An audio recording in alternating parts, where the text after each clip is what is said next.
I'm Katie Ullman reporting for KD Chats here at SMITHEE TV in downtown Toronto.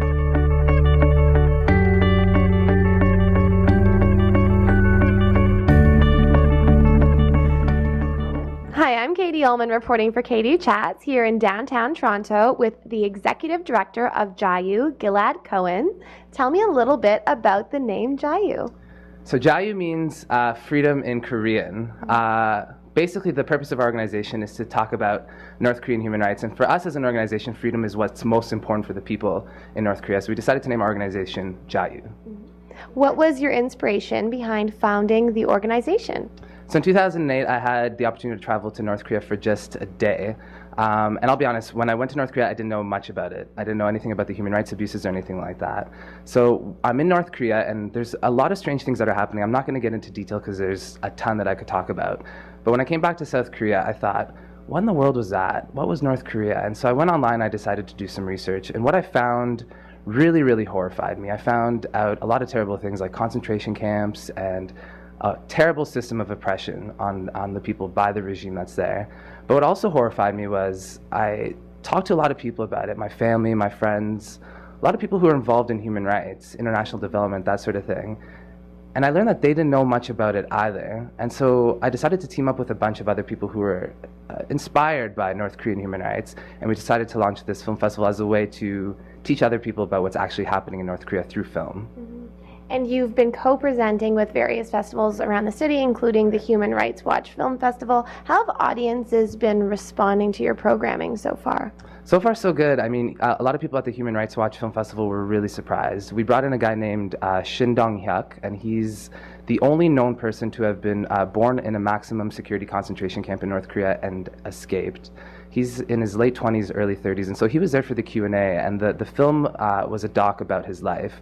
And so a lot of people were really, really shocked that this was going on. They had no idea that there are concentration camps out there in North Korea today. Like, we think of concentration camps and we think of maybe World War II.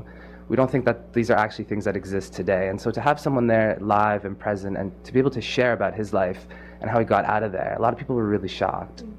Tell me a little bit about the event coming up in July. Yep, so July the 4th, we're going to be having an event at Innis Town Hall, and it's called The Defector, and it's a film that's made by a woman named Ann Shin, who's a filmmaker from our great city here in Toronto. And so we'll be presenting that film at Innis Town Hall Thursday, July the 4th at 7 p.m., and it's a free screening. The purpose of the screening is really for a few reasons. Number one, it's to meet our goal, which is to raise awareness of North Korean human rights abuses through film. Also, the film is brand new.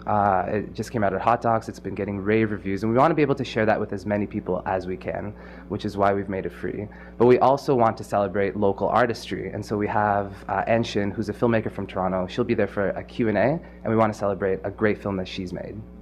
How do you go about your programming process in general? So it's quite, I mean, we're not like every other film festival where there's thousands of movies to pick from.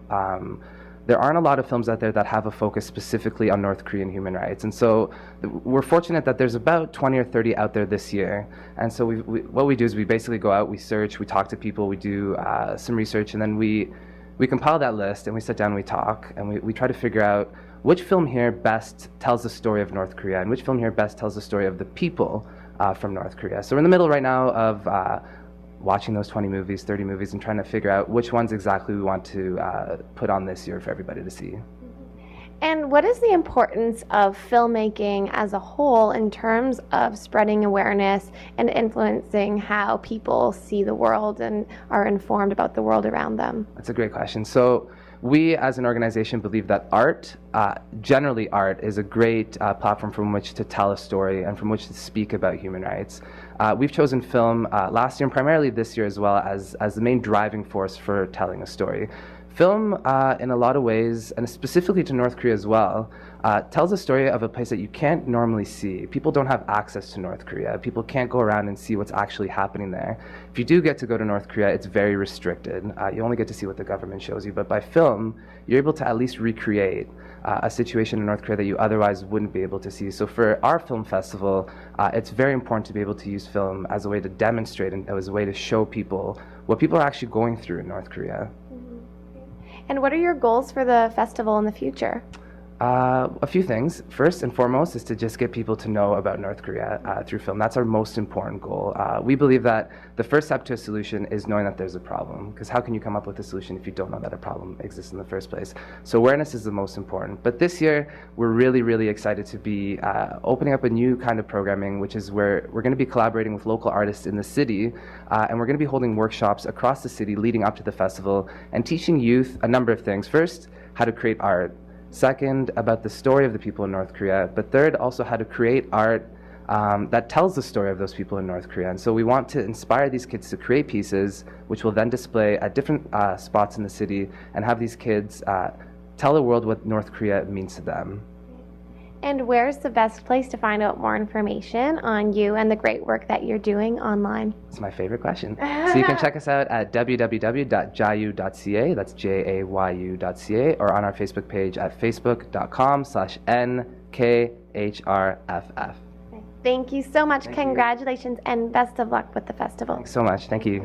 I'm Katie Allman reporting for Katie Chats here in downtown Toronto.